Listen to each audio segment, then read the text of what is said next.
Chegamos aqui no módulo 14, estamos em ligações químicas, parte 2.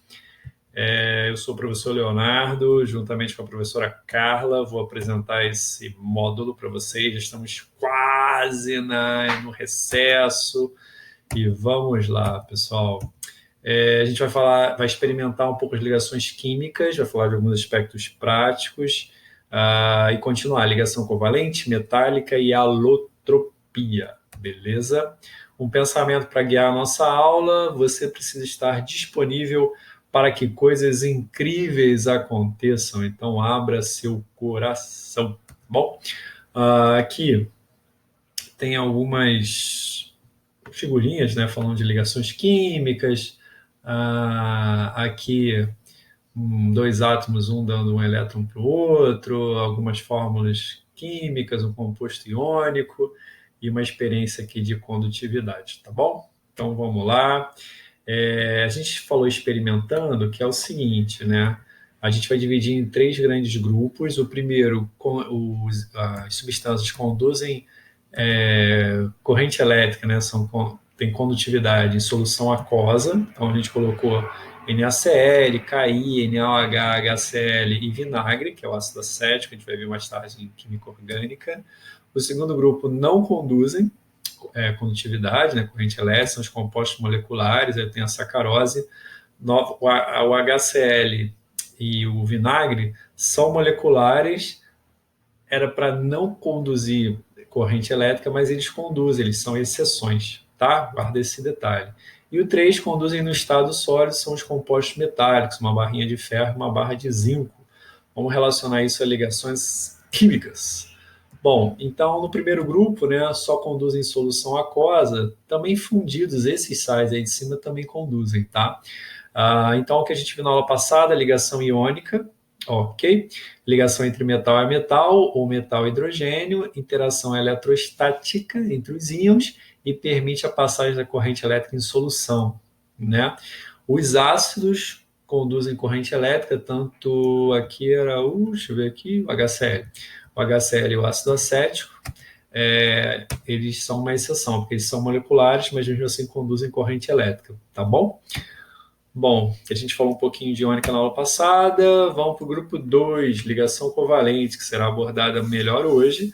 Não conduzem em qualquer estado físico, as exceções são HCl, deixa eu sair daqui, e o ácido acético, o vinagre, tá bom?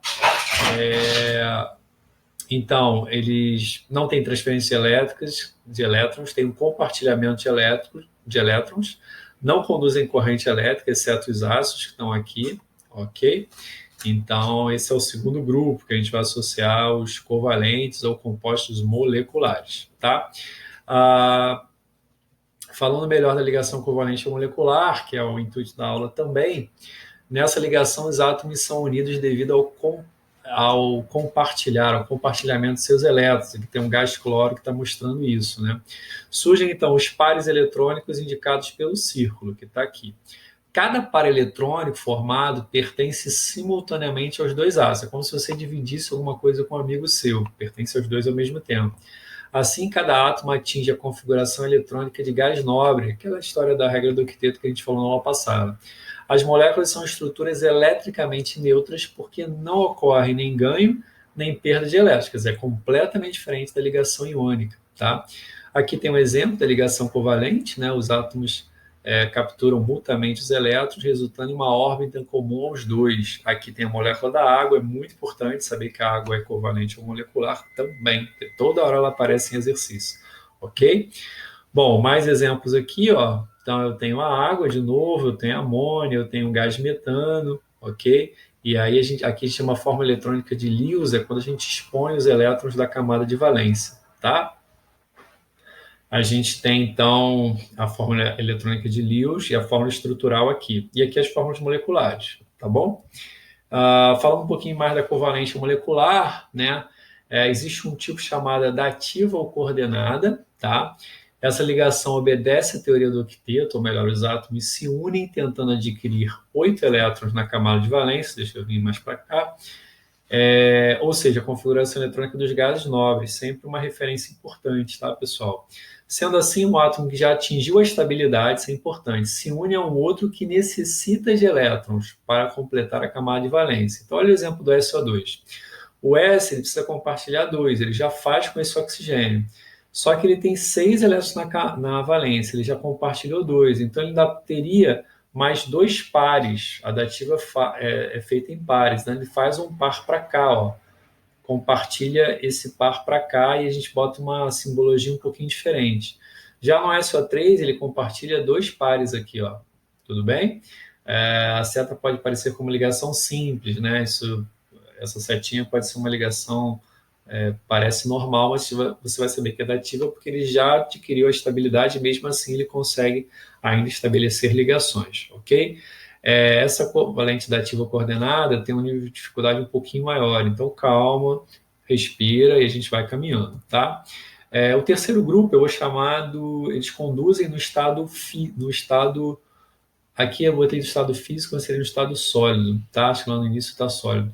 E aí a ligação metálica, né? Aqui a gente tem uma configuração chamada de nuvem ou mar de elétrons, é uma ligação entre átomos de metais, tá? Às vezes em algumas ligas aparecem alguns ametais, né? Como aço inox, etc e tal, mas preferencialmente são metais, formação de ligas metálicas e interação através dos elétrons livres da superfície, que eu chamo de nuvem, grava isso, ou mar de elétrons. Os metais, bloco S e D, estão aqui, ó, tá?